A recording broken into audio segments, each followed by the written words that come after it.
Tell me the story about President IASA Janet Light being absconded with to the base, put under imprisonment in late 2006 or 2007. Well, what happened, Marty, was that in You getting bites? yeah, sometime in late 2006, it became apparent that Janet had become pretty disaffected with DM. Okay. She was upset about his management style and treatment of staff and treatment of her, and she had somehow fallen into disfavor after having been a favorite for a long time because of the amount of money that they dished out to him, etc. Yeah, I mean, when I was around, they made huge salaries. They were always on Fifth Avenue shopping wherever they're in New York. Yeah, well, that continued for a long time. Yeah.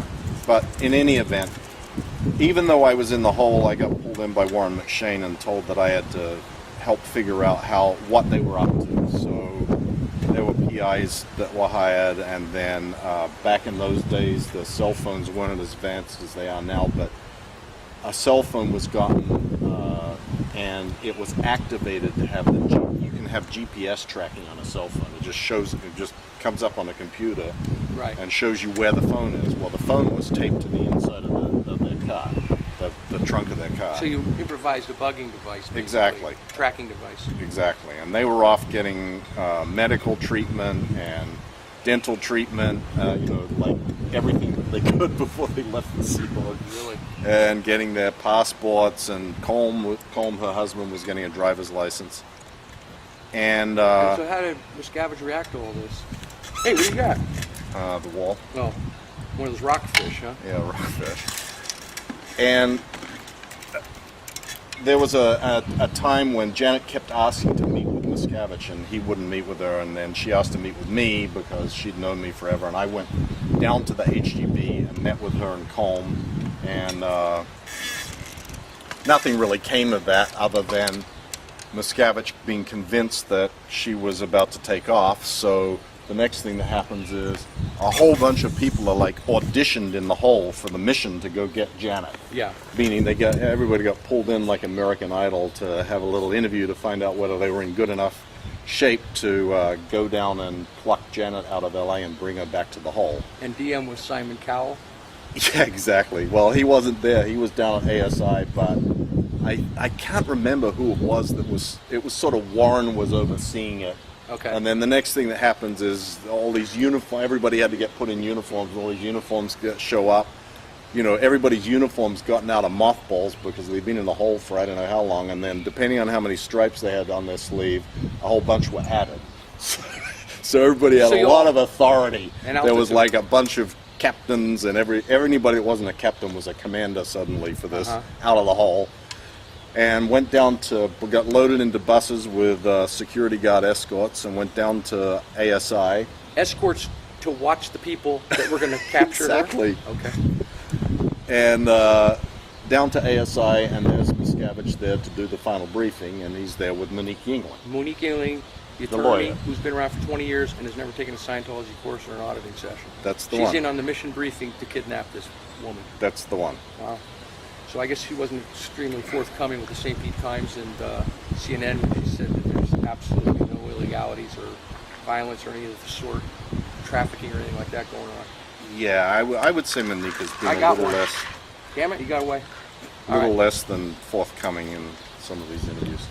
In any event, so at the time IAS was in the building that was the annex behind the old, or the BPI building. Yes. On Fountain Avenue. So there's like all these lookouts out there checking out when everybody's in there, and as soon as everybody's in, Janet and Lise and Colm, her husband, and everybody is in there, then IAS people. Boom, everybody marches in, like all 15 march in at once. The doors are all locked. Janet gets put in one room. Colm, her husband, went fucking crazy. Started yelling and screaming and said, you know, this is illegal, this is off policy, this is wrong, get the fuck out of here, you guys have no right, blah, blah, blah. And in the end, Kurt and 3 other people manhandled him into a closet where Kurt sat on him. Kurt was weighing like in at about that time? 275 pounds. sat on him in a chair for about 5 hours until Janet was gotten out of there. Colm then was sent to the free winds and put in the engine room, kept under guard, and kept completely separated from Janet. He could still be there to this day for all I know. Janet and Lise Coey, the legal officer IAS, the PR Melissa, her communicator, that little Asian girl, Right. and Debbie, no, I can't, maybe a couple of other guys were then busted in the cars and sent up to, or brought up to INT with, of course, stuffed in the hole or put in the hole, and now because that was the newest catch for the hole, she became, or they became, target number one for the feeding frenzy that would happen in the hole every time a new person arrived there. Okay, well, what did Janet say when you guys sent her in? She refused to begin with. She was like, I'm not going anywhere, I'm done with this, I've had enough. It was several hours of reasoning, bargaining, dealing, cajoling, convincing before she finally agreed that she would go. She wasn't being told she was going to the hole, she was being told she was going to INT. Okay, was she aware of the hole? Actually, I don't remember, You don't Marty. know? You hadn't seen her I there don't before, recall. getting a tour by him? I know you used to like to take people there.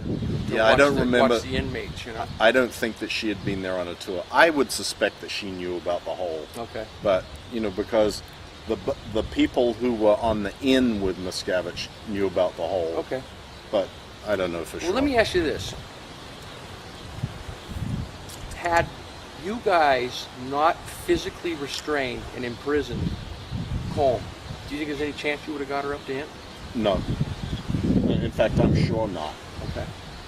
Her and Colm had been planning for months and months and months how they were leaving the Sea Org. I'll be gone. Months. So for all we know, Colm could still be down in the engine room, really, essentially against his will. Yes, he could be. He could be like Don Jason. And Janet Light, you know whatever happened to her? I mean, No, I don't. By the time you left, she was still a whole Yeah, she was still in the hole hole. and rolling. Yep. Wow. And then what happened was the IAS on the ship got locked down under the control of Mike Napier. All IAS people were taken into the Starlight Cabaret. All their phones were taken away. They were put on full-time OW writing. They weren't allowed to communicate with anybody. Nothing. And then the sort of all Janet's allies were all then segregated and taken out. Okay. And whoever was left, which wasn't very many people, they then kind of took over the IAS. Wow. And it was all being run by Miscavige, and Miscavige was actually running Freddie Hunkler daily. And who's Freddie Hunkler? He was one of the IAS regs that ended up being, remained after the bloodbath. I'll be damned. And so I guess this is around early 2007-ish. Yeah. So this is really sort of the enablement of the complete hyperdrive psychosis, no holds barred, full scale, everybody can reg, everybody must reg, IAS crush reg. Absolutely, because now the IAS became clearly either with or against Miscavige. If you were against, you were gone. Okay. So it was only the people that were with. So then it became one of his little pet projects. So as his pet project, they could do whatever the fuck they wanted. And not only could they do what they wanted, he was the one that was setting the quotas for them. Wow. Because he wasn't going to have the IAS income go down after he got rid of Janet. Sure. He was going to make it go up. Right. And that was the beginning of these weird deals where the IAS started offering discounts and special incentives for people. Right. Okay. So he's still at it to this day. Absolutely. Unrestrained. Absolutely. All right, I got a bite and a fish. Let's take a break. I actually do have a Shit. fish. Oh!